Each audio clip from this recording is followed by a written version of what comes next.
J'ai toujours cru qu'on pouvait faire la différence dans ce que l'on est, dans ce qu'on peut apporter, si minime soit-il, pour aider au mieux-être et puis au bien-être des individus. C'est ça qui m'a toujours motivé. Bonjour tout le monde, ça me fait plaisir d'être avec vous encore aujourd'hui pour un nouvel épisode de l'Audio Brio. En débutant, j'aimerais vous parler très rapidement de notre offre de service et ce que Brio peut vous offrir. On a chez Brio différents services en santé organisationnelle, que ce soit de l'analyse des risques psychosociaux, que ce soit du coaching de gestion, de la médiation, de la gestion de conflits, un beau catalogue de formation aussi très complet. Donc, je vous invite à aller jeter un œil, aller voir ce qu'on offre. On a aussi un nouveau site web, nouvelle image qu'on a travaillé très fort l'équipe là-dessus.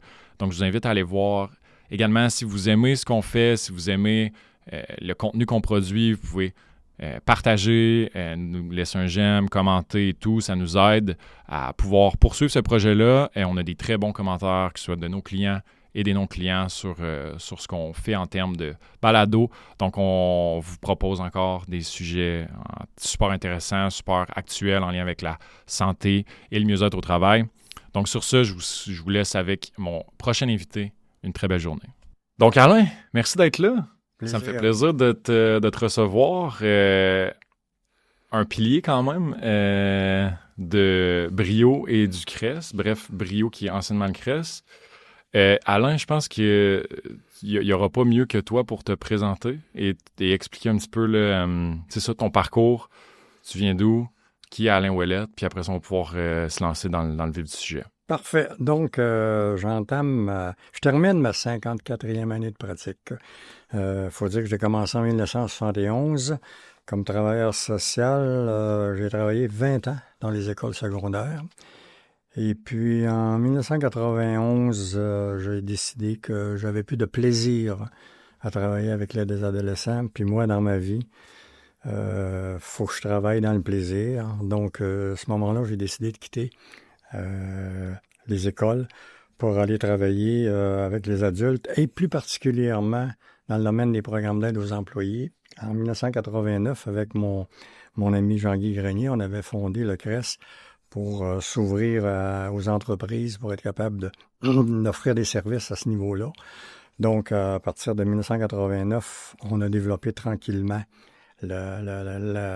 les programmes d'aide aux employés. Quand je dis tranquillement, parce que faut savoir qu'il y a 35 ans passés, vendre un programme d'aide aux employés à une entreprise n'était pas chose facile. On s'est fait dire à plusieurs reprises, vous avez un beau projet, mais nous autres, on n'est pas un hôpital psychiatrique. Fait que ça part de loin, là. Fait que donc, on les avait une après l'autre. Bref, puis après, ça s'est développé, puis c'est ce qui fait qu'aujourd'hui, je travaille encore. Je le fais parce que je suis passionné de mon travail. Je le fais parce que j'ai du plaisir. Lorsque j'ai quitté les adolescents, le milieu d'adolescents, pour aller travailler avec les adultes, j'ai toujours eu du plaisir.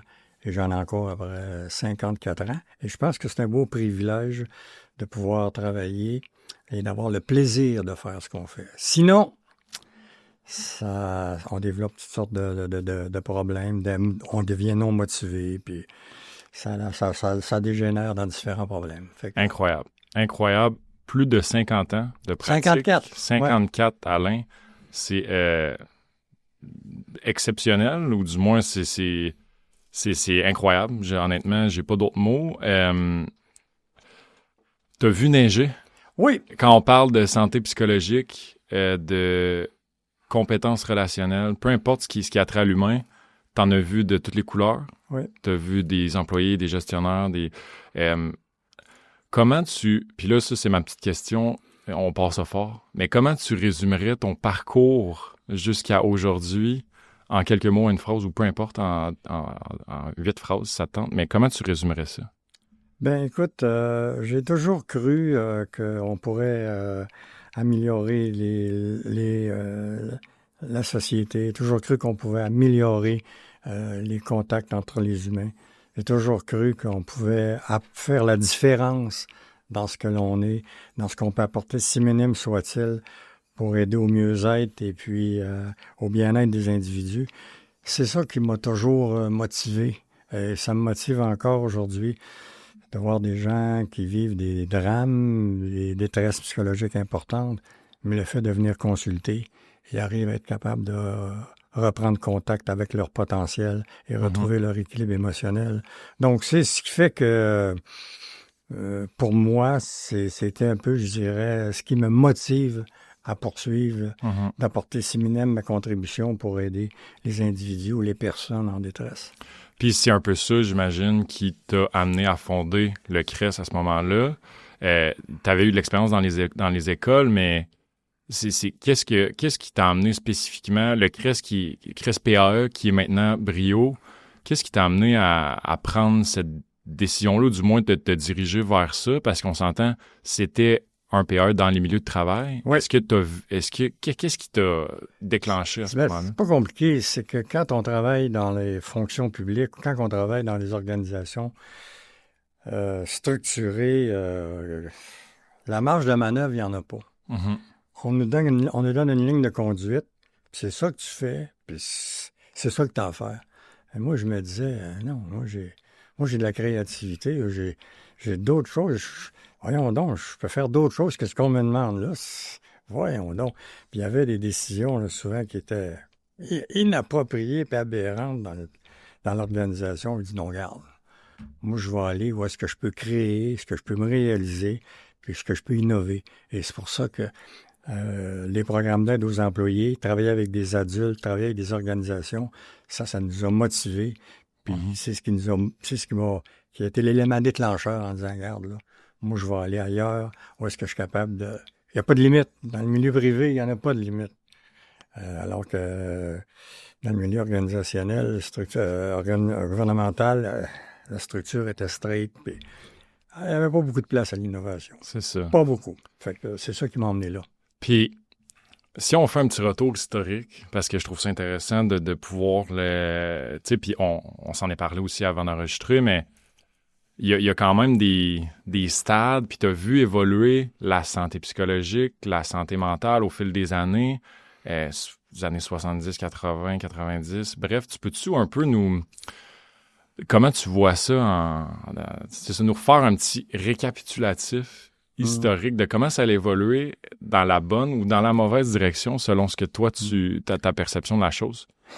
Ce qui me fait sourire, c'est que lorsque j'ai fait mon cégep à l'Université de Sherbrooke, au cégep de Sherbrooke en 1977, à ce moment-là, il avait créé un programme, ça s'appelait les récréologues, parce qu'il nous disait que l'an 2000, ça serait la Société des loisirs, on travaillerait 3 jours, puis on serait en congé 4 jours. Fait que il y avait des gens qui étaient en récréologie pour amuser le monde qui serait en congé en 2000. Fait que ça a été l'opposé. La pression, la performance, le stress est venu envahissant, de sorte que les récréologues n'ont jamais été capables d'exercer leur profession parce qu'on travaillait trop. Donc, effectivement, il y a eu une évolution importante. Puis cette évolution-là aussi est reliée, je dirais aussi avec toute ce que j'appelle l'évolution technologique. Je veux dire, dans les années 70, 80, il n'y avait pas d'Internet, les magasins étaient fermés le dimanche, donc c'était vraiment, là, la vie était vraiment, vraiment tranquille, là. On n'était pas surtaxé de toutes sortes de choses. Mais quand est arrivé l'Internet, avec toute l'évaluation psychologique, pas psychologique, mais technologique, là, la société s'est mise à accélérer et on est devenu, j'appelle aujourd'hui, dans une société hyperactive. C'est fou, là. Tout est pour hier, tout est de suite, tout est instantané. Il y a eu une belle évolution, mais comment je dirais ça, les effets de ça, c'est que, tu sais, les gens aujourd'hui, le bonheur, c'est pas instantané. La réalisation, la réussite, c'est pas instantané. Faut prendre le temps, faut cultiver ça. Mais aujourd'hui, c'est pour ça qu'à un moment donné, si ça fonctionne pas, on jette ça, on continue, on vire de bord. Fait que ça, c'est des changements qui ont été importants dans la transformation. Moi, je me souviens, le stress est apparu, en tout cas, on a commencé à avoir des effets dans les années 92, 95. Ça a commencé tranquillement parce que là, la technologie, et ça s'est accentué avec les années qui fait en sorte que en 2025, c'est énorme. Par contre, ce que je trouve intéressant dans l'évolution, te donner un exemple. Dans les années 90, quand on a commencé le programme d'aide aux employés, là, écoute, la salle d'attente, là, fallait pas qu'il y ait deux clients de la même entreprise qui se voient. Il fallait avoir 2 salles d'attente, puis fallait gérer ça pour pas qu'ils se voient parce que c'était tabou, là, venir consulter en 90, puis le monde était gêné parce que dans ce temps-là, on confondait santé mentale à maladie mentale. Les consultants psychologues, on est fous. Ouais.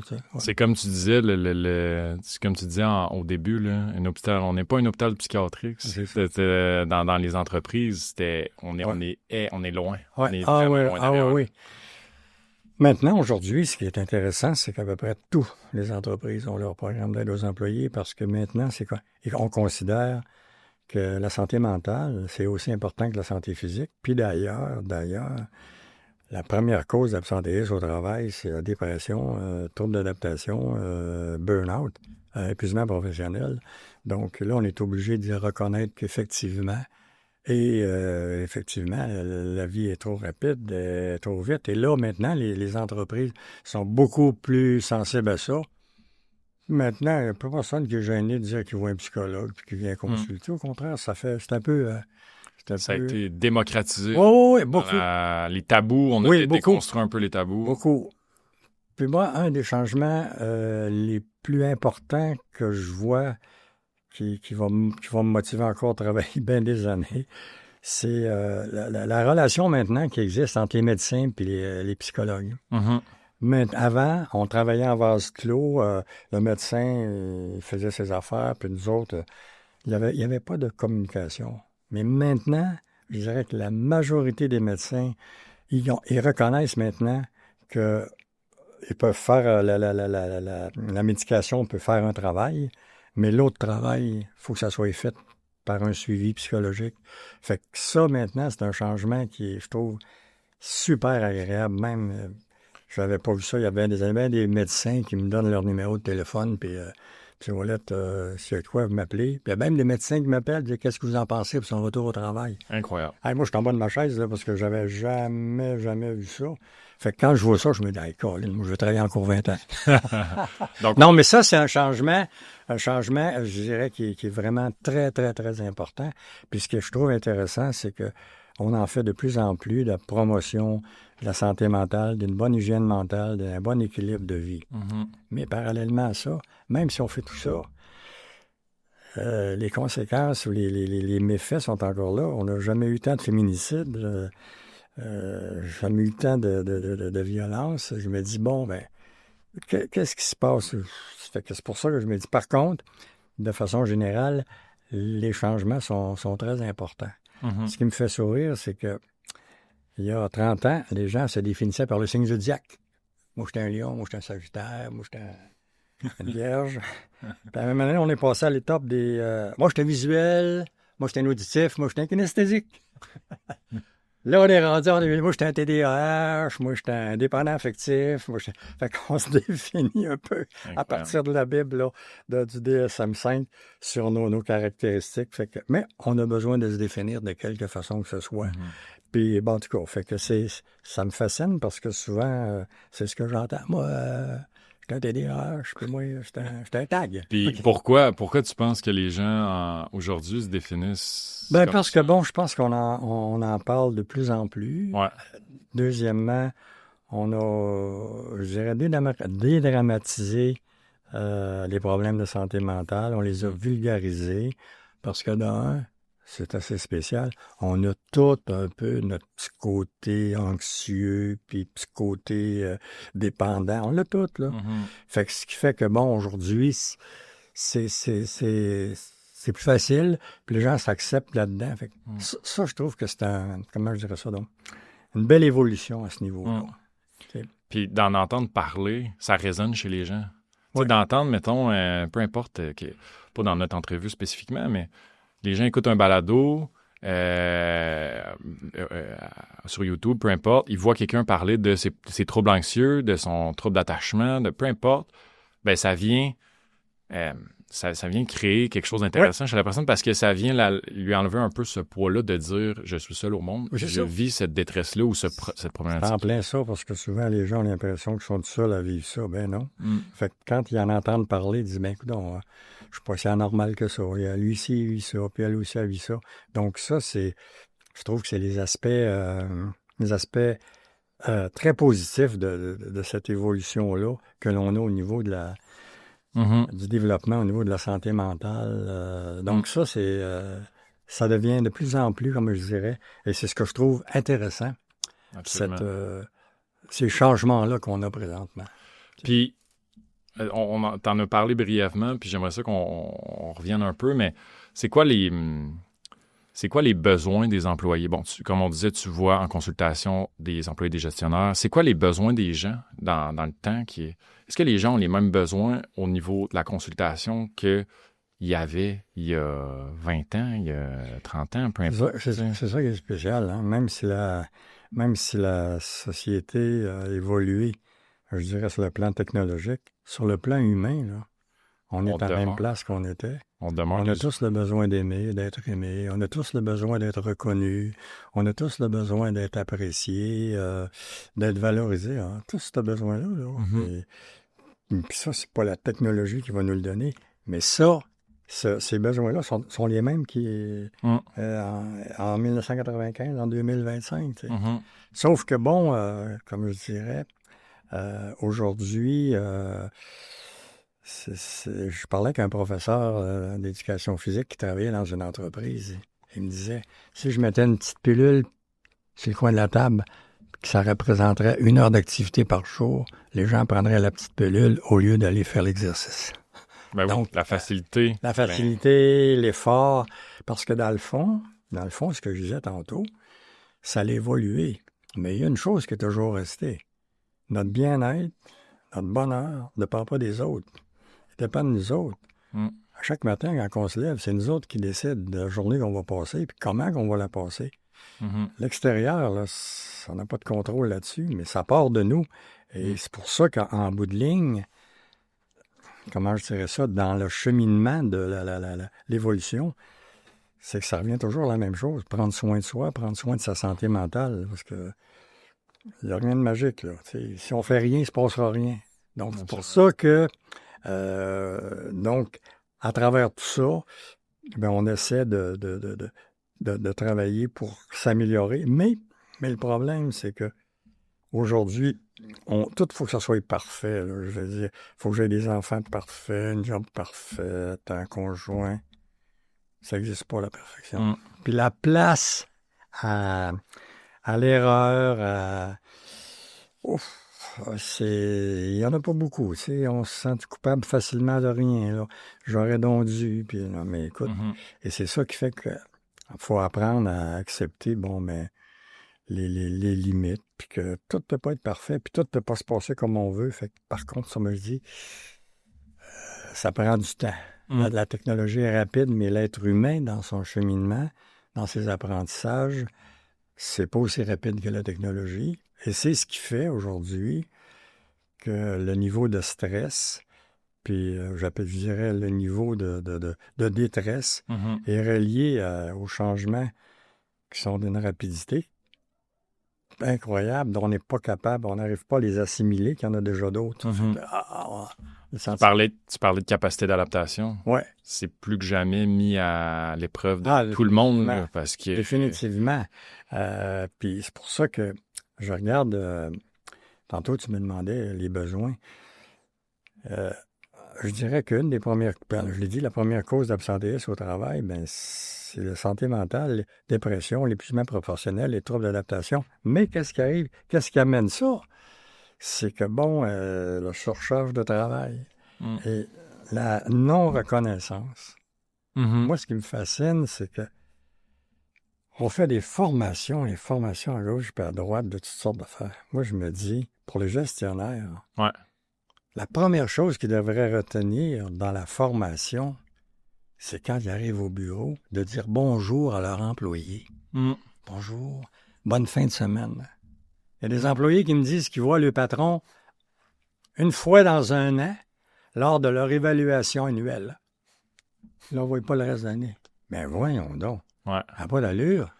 Hey, vous travaillez avec des humains. Juste aller faire un petit tour, bonjour, salut, ça va bien. Ça, je trouve que ça devrait être la première préoccupation d'un gestionnaire, de saluer son monde. Puis la réalité, Alain, c'est qu'il y a beaucoup de gestionnaires.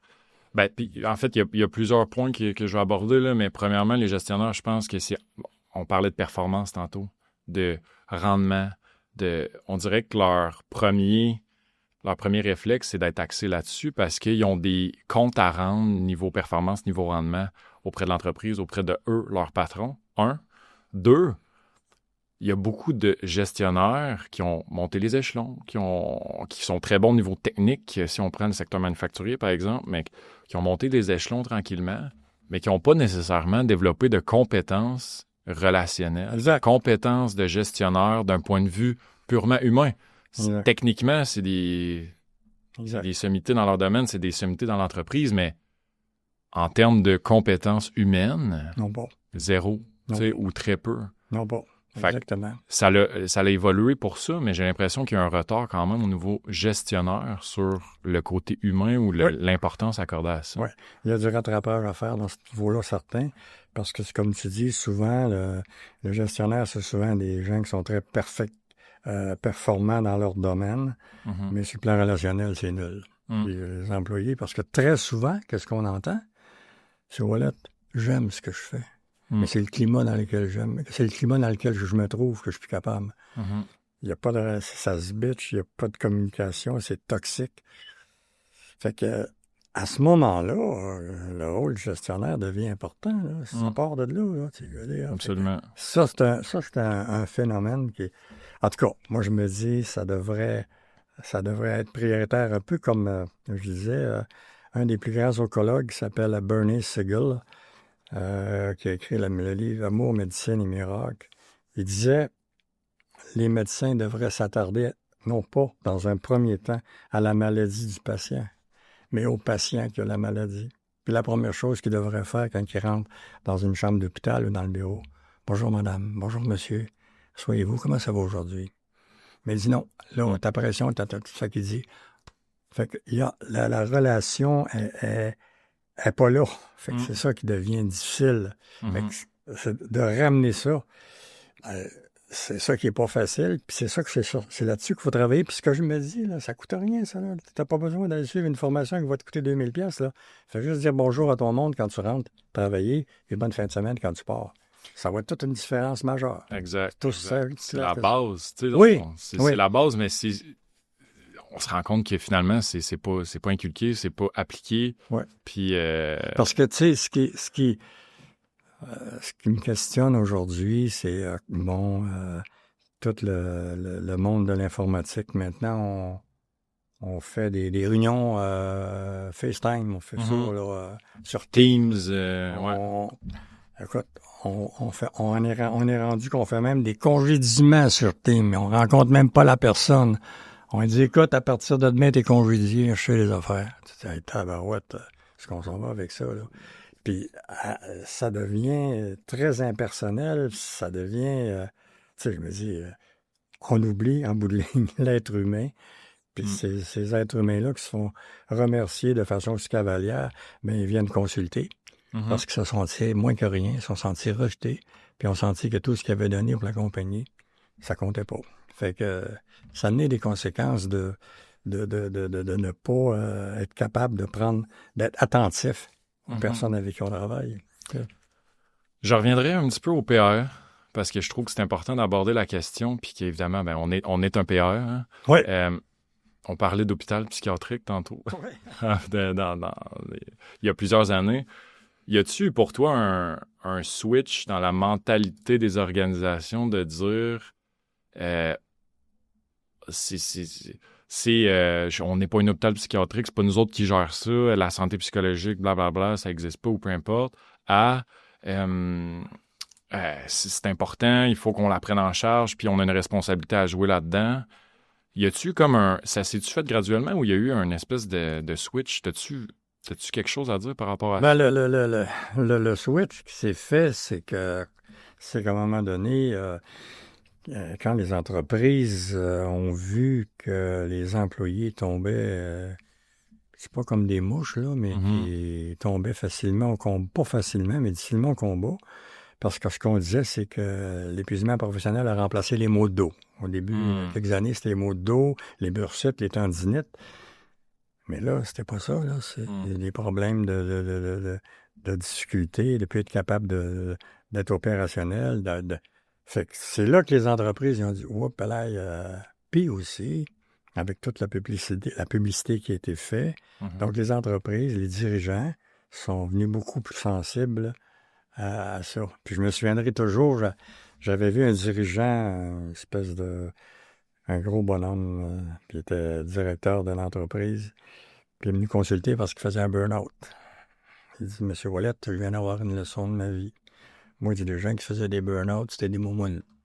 C'était des fragiles. Mais je viens d'en faire un, puis je me pensais à l'abri de tout ça. Fait que ce qui arrive aujourd'hui, c'est que les gens le savent, personne n'est à l'abri de cette pression, de ce stress-là que l'on subit dans la société. Puis ce qui est difficile, c'est d'être capable de, comment je dirais ça, d'essayer de mieux organiser notre vie, d'avoir un mode de vie plus équilibré, là. Tu sais, je disais ça, on est dans une société hyper active. Je regarde, moi, juste les jeunes familles, là, tu sais, qui ont des enfants, là. Je me disais, là, à 6h30 le matin, ça se lève, puis ça se dit vite, vite, vite, faut déjeuner, vite, vite, vite, faut s'habiller, vite, vite, vite, faut aller à la garderie puis à l'école. Fait que les enfants s'en vont à l'école. Allez, ils viennent les chercher à 4h30, vite, faut souper, vite, faut prendre notre bain, vite, faut... Et le petit gars, la petite fille, là, depuis le matin, qui entendent vite, vite, vite, vite, vite, puis là, elle se dit, mais pourquoi tu dors pas? Ben, je sais pas, là, moi, je suis speedé depuis 6h le matin. Donc, ce qui fait que aïe, oui, c'est vrai, je me mets à la place de ces familles-là. Écoute, tout, puis les devoirs, les leçons, le travail. Puis là, une fois que les enfants sont couchés, on sort notre portable, puis on continue à faire un peu de travail jusqu'à minuit. Ça devient... c'est un déséquilibre. C'est pas une vie. Non. Moi, je me dis, tout est bon dans la vie, mais dans la mesure où il y a un équilibre. Dans la mesure où il y a une modération. Puis le problème de gens qui font des burn-out, c'est des perfectionnistes, des passionnés, des performants. Puis ils mettent tous les jeux dans le même panier. Mais le problème, c'est qu'un jour, ça les rattrape. Puis c'est ça que, je veux dire, les gestionnaires, ils ont une part à faire dans la gestion de l'épuisement professionnel, mais l'employé aussi, tu sais. Mais le problème, ce que je trouve aberrant des fois, c'est un employé qui tombe en arrêt de travail, son gestionnaire va lui envoyer un petit guide sur la gestion des priorités ou la façon de mieux gérer son travail. Je dis, mais c'est pas ça qu'il avait besoin. Il avait besoin qu'il dise, écoute, je passe à mon bureau, qu'est-ce qui s'est passé? C'est pas de dire, tu gères mal ton travail. Mais c'est un peu ce qui arrive. Je te donne un exemple. Il y avait dans une usine un directeur des achats, il était 100 employés. Il était directeur des achats, là. Ça allait monter à 150, 200, 300, 375. Lui, il venait me consulter parce qu'il ouvrait son ordinateur à 6 heures le matin, puis il me fermait à 8 heures le soir. Il mangeait pas, il dînait pas le midi. Je lui avais dit, écoute, tu as deux choix. Ou tu continues comme ça, ou la vie va se charger de régler ton cas. Il va voir ton gestionnaire. Gestionnaire, je pense que tu gères mal tes priorités. Il gère pas mal. L'entreprise a triplé. Fait qu'un lundi matin, j'avais un rendez-vous avec ce monsieur-là. Sa conjointe m'appelle, elle dit, Monsieur Ouellette, il ne sera pas à votre entrevue ce matin. Elle dit, comment ça? Il dit, il a fait une crise de cœur en fin de semaine. Il est à l'Institut cardiologie de Montréal, opération cœur ouvert. Ah ouais. 1 an en arrêt de travail. Quand il est revenu au travail, à son poste, fascinant, il était 3 personnes et demie pour le remplacer. Mais pendant tout ce temps-là, son patron, il disait, « Tu gères mal tes priorités. Priorise. » La surcharge de travail était trop grande. Donc, qu'est-ce qu'il a fait? Il n'est pas été capable de mettre ses limites. Pas été capable de dire, non, regarde, ça ne marche plus, là. Parce que souvent, c'est l'illusion que, les gestionnaires ont. On ne voit pas toujours ce qui se passe. Ils sont pas toujours là, comment je dirais, à l'affût de tout ce qui se passe. Fait qu'eux autres. Fait que ça, c'est un exemple qui m'avait frappé, puis je lui avais dit d'ailleurs. Si tu te positionnes pas, la vie va changer de te positionner. Et c'est ce qui arrive dans la vie. Si on prend pas une décision, si on n'arrive pas à mettre nos limites, ben la vie va changer de nous en mettre. Puis c'est ce qui arrive quand on fait des burn-out, puis des épuisements professionnels ou des dépressions. Fait que c'est pour ça que je l'ai dit, il y a une partie où le gestionnaire a un rôle à jouer dans l'écoute, puis dans le maintenir des saines relations, mais l'employé aussi. Parce que ce que j'entends, j'aime tellement ce que je fais, mais comme tellement ce que je fais, on en donne un petit peu plus, on en donne un petit peu plus, on en donne un petit peu plus, ben à un moment donné, le vase déborde, puis c'est de même que l'élastique se casse, là. Fait que c'est ça qui est un peu le piège au niveau de l'épuisement professionnel, puis au niveau des... L'autre chose aussi que je trouve, c'est les relations toxiques, malheureusement. Je trouve ça triste un peu, parce que souvent, il n'y a pas d'intervention qui se fait. On ferme les yeux là-dessus. On n'intervient pas. Et l'équipe de travail se détériore. Puis ça n'apprend pas 3 là, dans l'équipe, ça n'apprend une personne. Absolument. Puis souvent, des fois, je me dis... je me souviens, une fois, j'avais été... on m'avait appelé pour le congédiement d'un employé. Ça faisait 25 ans qu'il travaillait là. Fait que je demande à l'employeur. Ils l'ont congédié pour des comportements inadéquats. J'ai dit, depuis quand que cet employé-là avait ces comportements-là inadéquats? Ouais, ça a toujours été un peu de même, monsieur Ouellette. Mais il nous rendait des précieux services, il était toujours disponible pour faire de l'overtime, puis il nous dépannait dans des situations difficiles, mais on l'a toléré. Mais ils ont brûlé bien du monde en travers ça, en tolérant une personne qui avait des comportements inappropriés envers ses collègues. Fait que, puis souvent, ben c'est ce qu'on fait. On tolère, on ferme les yeux. Ouais, c'est pas si pire, mais non. La relation est toxique, puis il y a des gens qui s'en vont. T'sais. Exact. Puis tu sais, c'est quelque chose qu'on voit tellement régulièrement. Tu sais, il faut, en tant que gestionnaire, peu importe le gestionnaire employé, il faut, quand on voit les drapeaux rouges se lever, ou les signes précurseurs, ou les premiers signes de tu disais, comportement inapproprié ou attitude toxique dans une organisation, il faut arrêter l'hémorragie pendant que c'est le temps. Parce que, comme tu dis, plus on attend, plus l'équipe est contaminée, plus les autres, toutes les gens qui gravitent autour de ça peuvent subir les conséquences de ça. Ça entraîne de la démotivation, de la démobilisation. Ça a des conséquences très sérieuses, mais c'est pour ça que ça devrait être fait au moment où il y a déjà des gens qui manifestent, c'est-à-dire, écoute, là, ça marche plus, on peut pas, mais souvent, ben, on tolère jusqu'à un moment donné, il se passe quelque chose, il arrive de quoi, puis ben là, OK, on va faire de quoi, là, tu sais. Puis l'autre affaire que je trouve qui est un peu, quand je rencontre des gens qui vivent un épuisement professionnel, ils me disent, ouais, mais là, ils vont s'en apercevoir, puis, regarde, non, oublie ça, là. Quand tu vas finir, tu vas retourner sur la même job, tu vas t'asseoir sur la même chaise, avec le même monde, puis il n'y aura rien de changé. Si toi, tu ne changes pas quelque chose dans ta façon de travailler, il n'y a rien, c'est pas, non. Puis ils me disent tout, tu avais raison, c'est vrai, il n'y a rien de changé. Mais non, ils ne sont pas conscients de ça, là, tu sais. Exact. Fait que, même s'il y en a 5, 6 dans le département qui ne sont plus là, ben, on la continue, puis... Fait que... Il y a eu une belle évolution, mais encore beaucoup de travail à faire. Beaucoup de travail, tu sais, parce que c'est, comme je dirais, travailler avec l'être humain, c'est pas comme travailler derrière un ordinateur. Tu sais. Puis, ça que je me dis, moi, à Un bon leader, là, c'est pas celui qui est le plus compétent dans son domaine. Mhm. C'est celui qui est le plus habile dans ses communications Mhm. pour être capable de soutirer le meilleur de chacun dans ce qu'ils font. Et non pas comment je dirais ça, non, parce qu'il n'y a pas de communication. Oublie ça. Oublie ça. L'équipe n'ira pas loin. Puis Par contre, il y a des organisations, des fois, je me demande comment ils font pour fonctionner, mais ça fonctionne. Ouais. Puis tu m'ouvres la porte en parlant de l'importance de l'humain au centre de ça.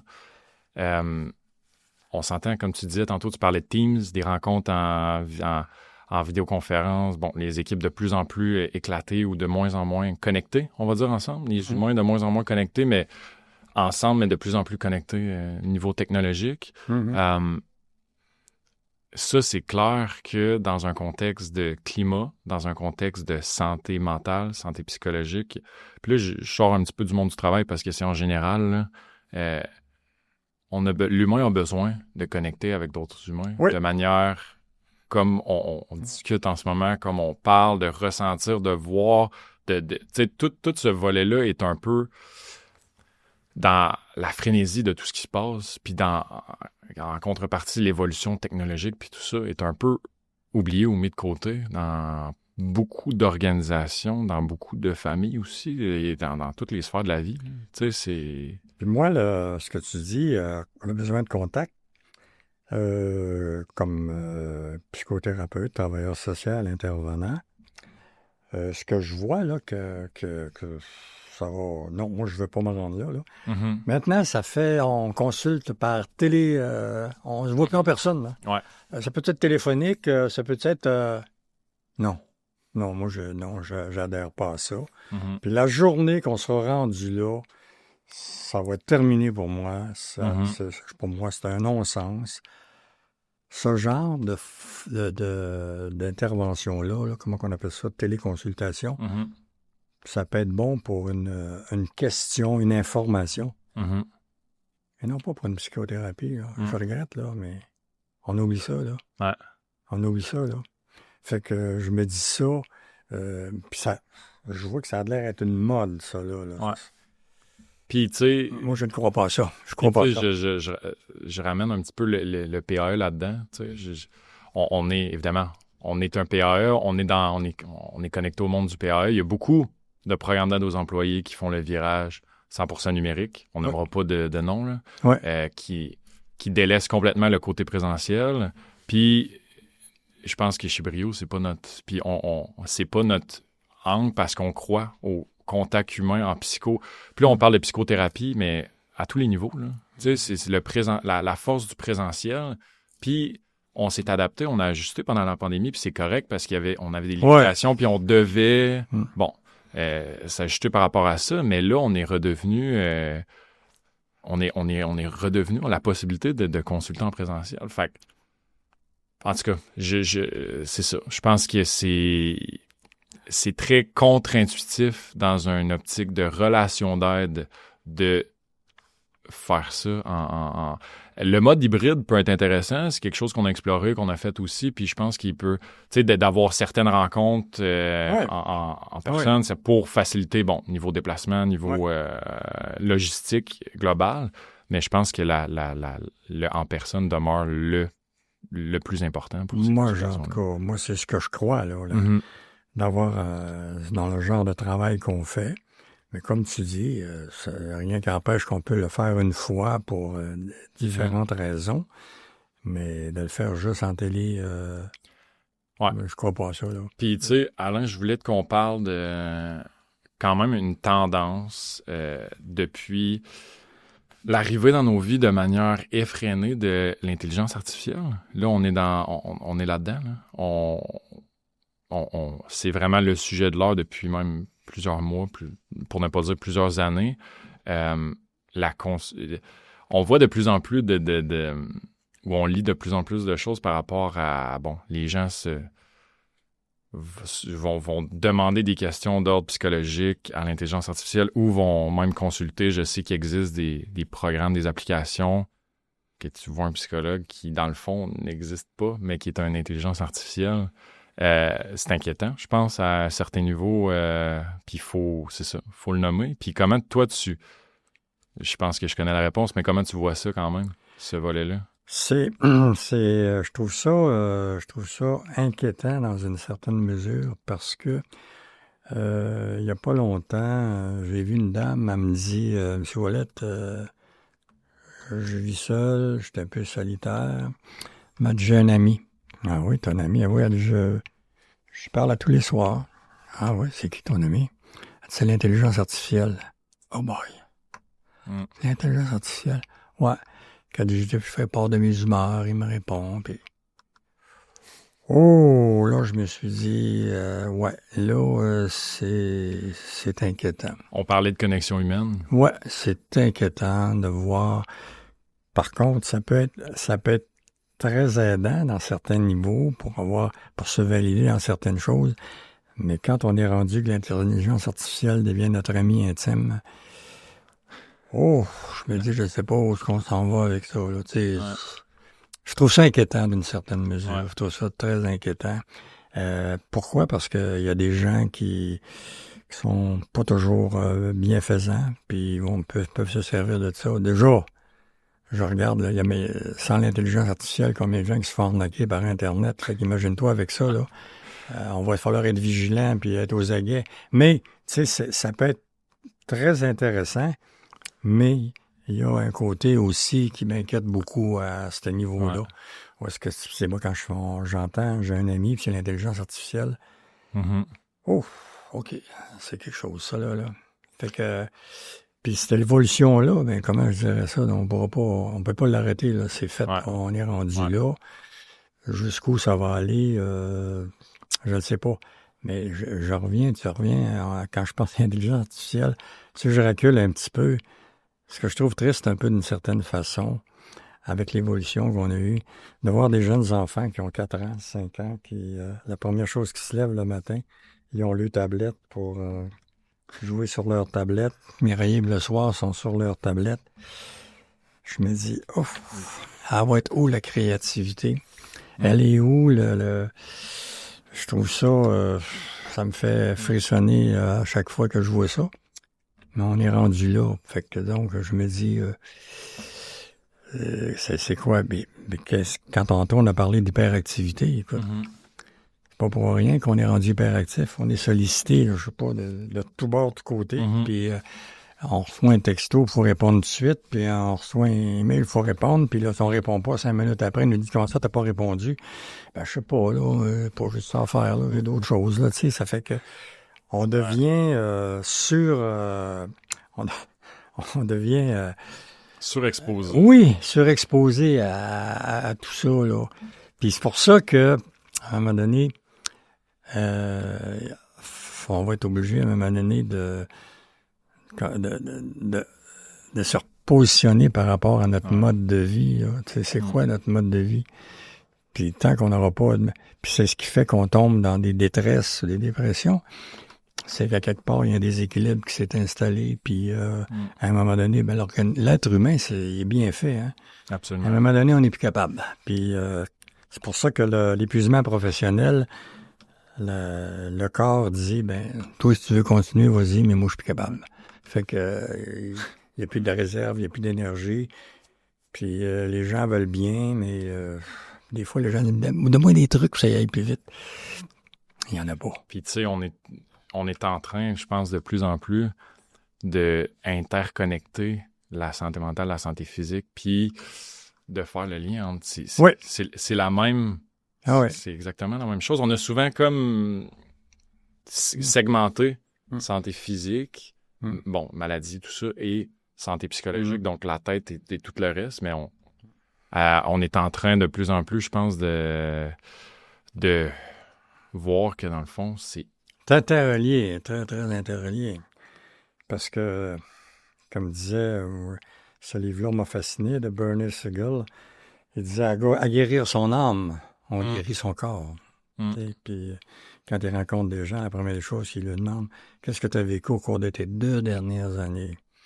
80%, c'est des gens qui ont vécu un stress très intense. Fait que ça a eu des répercussions. Puis c'est ça qu'il disait. Fait que c'est pour ça que des fois, il y a, tu sais, le fameux livre « Écoute ton corps », parce que notre corps nous envoie des signaux, là, tu sais. Mhm. Les gens disent « J'ai mal dans le dos, je sais pas ce que j'ai. T'es-tu tombé? » Non. Peut-être que t'en as trop ses épaules, tu sais, comprends-tu? Fait que c'est ça qui devient, en tout cas, important, de rester, je dirais, à l'écoute de ce que l'on vit. Puis est-ce que, aussi, en fin de compte, Mhm. est-ce que ce que je vis présentement, Mhm. c'est-tu conforme à mes valeurs? C'est ça que je veux? Mhm. Tu sais, si c'est pas ça, ben faut faire quelque chose, mais sinon, mais c'est sûr que on se laisse souvent envahir par toute la société, ce qu'elle nous amène, tout ce qu'elle nous propose. Mais c'est pour ça qu'il faut être capable, des fois, de prendre un recul, de dire non, attends, là, moi, ça n'a pas de sens, là. Puis c'est ça qui est intéressant. Je reviens aux gens qui font un épuisement professionnel. Ce qui est très, très intéressant, c'est qu'ils font un temps d'arrêt, mais pas juste au niveau de leur travail. Ils font un temps d'arrêt dans leur vie. C'est ça que je veux, ça me convient-tu?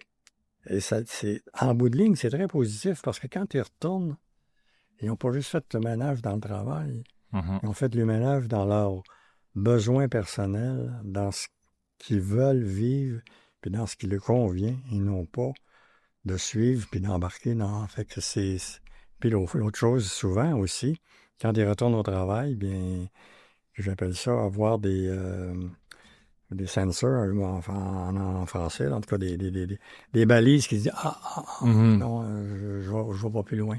Fait que ça, c'est les choses qui sont positives dans ce que les gens vivent, là, ce temps de recul-là, parce que quand on est dans le feu de l'action, on n'a pas le temps de se poser des questions, ça vire trop vite, puis fait que ça, je trouve que c'est une belle chose. C'est positif d'une certaine façon. Donc, tu sais, fait que c'est pour ça que comment je dirais ça? Donc, je reviens au niveau de l'intelligence artificielle. Mhm. C'est certain que c'est quelque chose de très intéressant, Mhm. mais je pense que ça va demander une très grande vigilance par rapport à ça parce que Mhm. c'est assez impressionnant ce que ça peut faire. C'est assez C'est impressionnant. clair. C'est clair. Écoute, Alain, ça fait déjà un petit bout qu'on se parle. Oui, J'aimerais ça te poser une question extrêmement ouverte oui. pour finir. Puis ça prendra la direction que ça prend, mais bon, quand tu regardes un peu le parcours, là, ton parcours, puis au niveau, bon, premièrement scolaire, après ça, lancement du CRES, arriver plus dans le secteur d'entreprise, bref, tout ça, puis toutes tes années de pratique, c'est quoi qui est... comment tu résumerais ça? Qu'est-ce qui te rend le plus fier? Qu'est-ce qui, sur une note un peu plus positive, qu'est-ce qui fait que ça a été une belle carrière, puis que tu as encore plusieurs années devant toi? Ça, Ouais. je suis persuadé, mais tu sais, c'est ça. Je conclurai là-dessus. Je pense que la chose la plus importante, puis pour moi, j'appelle ça un privilège, c'est d'être, j'appelle ça sur son X, là. Mhm. OK. D'avoir du plaisir à faire ce qu'on fait. Quand on a du plaisir à faire ce qu'on fait, on n'a pas le sentiment qu'on travaille. Moi, je travaille pas par obligation, là. Je travaille par plaisir. Ça me procure énormément de plaisir. Chaque matin que je rentre, c'est jamais la journée que la poignée de porte va dire ouvrir, on va tout arrêter ça là. Mhm. Mais c'est le plaisir, comment je dirais ça, non? Le goût d'apporter quelque chose à l'être humain Mhm. qui est en difficulté pour son mieux-être. Mhm. Puis ça a toujours été ma croyance.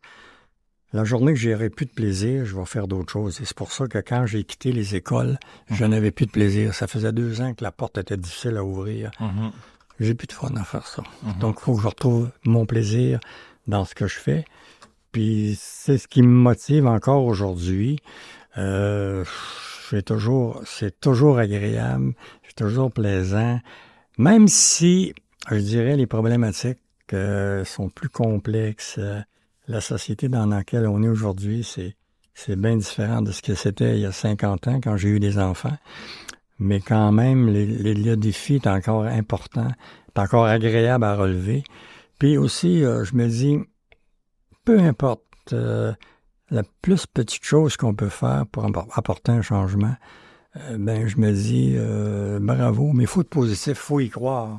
C'est dans le fond... Ben oui, c'est la base. Hein. Oui, puis faut fait que c'est pour ça que je me dis, pour moi, c'est aussi d'apporter de l'espoir dans ce que les gens vivent, dans ce que, comme on dit, si on regarde la société aujourd'hui, là, sur le plan géopolitique, là, faut pas aller là, mais moi, je me dis, à un moment donné, il faut croire que l'être humain est plus intelligent qu'on le pense, puis il va être capable de résoudre ou de solutionner les conflits sans...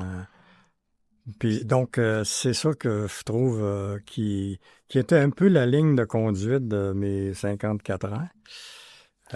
Puis je le dis toujours, tant que j'ai la santé puis le plaisir, je vais continuer parce que c'est encore très intéressant. Puis des fois, je dirais ceci, quand on est passionné, des fois, nos interventions deviennent magiques. C'est assez spécial. C'est wow! Je pensais pas que ça donnerait ce résultat-là. Absolument. Puis peu importe, tu sais, je regarde là, en psychologie, là, des approches, là, ils donnent en avoir 150. C'est pas nécessairement, parce que les approches, c'est des techniques.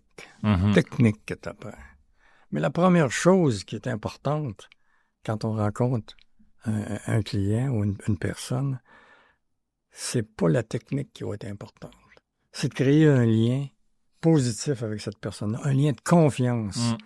Puis une fois qu'on a ça, la magie va s'installer. Mais si on n'a pas ça, et c'est pour ça que des fois, faut être plus patient, plus tolérant, parce qu'il y a des gens qui sont c'est la première fois qu'ils consultent, sont un peu réticents, ils ont peur d'aller dans leurs émotions. Mais quand on prend le temps, quand on les respecte dans ce qu'ils sont, puis quand on arrive à établir le lien de confiance, c'est merveilleux ce qu'on peut faire. Parce que tout ce qu'on a en psychologie, là, c'est des techniques qu'on applique. Mais on les applique avec un être humain. Mais avant d'appliquer la technique, il faut être capable de créer le lien de confiance avec cette personne-là. Fait que c'est pour ça que ça devient au même titre que les gestionnaires. Moi, je suis un intervenant, mais la première chose que je me dis, comment je vais faire pour l'aider? Comment je vais faire pour créer le lien de confiance? Puis des fois, comme je te dis, c'est pas la première rencontre. Il faut être plus patient. Puis d'un coup, la chimie se passe, la chimie se développe. Fait que c'est un peu ça qui... Puis, je reviens ici à Brio. Ce qui est intéressant, c'est un climat de travail exceptionnel. Exceptionnel. Et c'est pour ça que je vais rester encore longtemps. Et puis, je conclurai aussi en disant que on a tout un peu notre rôle à jouer. Tu parlais tantôt du gestionnaire qui va voir ces gens. Comment ça va? Hey, t'as-tu passé un beau week-end? Qu'est-ce que Juste, c'est tellement de base, on va se dire, mais on peut appliquer ça à tous les niveaux dans l'organisation. Là, on parlait du gestionnaire, mais tous les employés peuvent prendre ces petits moments-là qui vont... C'est des petits gestes, faut être bienveillant les uns envers les autres. Puis je pense qu'il y a beaucoup d'humanité, beaucoup de choses qui vont passer par là. Puis, un exemple que je vais te donner en terminant, qui m'avait frappé. On était longtemps à avoir un programme d'aide aux employés avec Cascade. Et dans le temps des frères Lemaire, ça me frappait. Il y avait des réunions de 300-400 personnes. Entre autres, M. Laurent Lemaire, à la fin de il partait dans le fond de la salle. Il venait vers moi, il me donnait la main. Merci, M. Ouellette, pour le bon travail que vous faites, mes employés. Aïe, aïe. On va dire, c'était une source là, de motivation là, débordante. Mais est-ce qu'on le fait encore aujourd'hui? Est-ce que les gens le font? Pas sûr. C'est un exemple que je trouve percutant à ce niveau-là, sa motivation. Écoute, merci beaucoup, Alain. Merci pour toutes ces années et ces années à venir aussi, parce qu'on te garde encore longtemps. On va essayer. on veut te garder dans l'équipe, mais c'est ça, merci pour ce temps-là que tu as pris avec moi aujourd'hui. Mais je termine en disant ça, j'avais déjà entendu ça, ça m'a fait rire. On dit le travail, c'est la santé. Hey, merci Alain. Merci Si on aime ce qu'on fait. Absolument, c'est vrai. Merci à tout le monde. Merci d'avoir été là. On se revoit très bientôt dans un prochain épisode.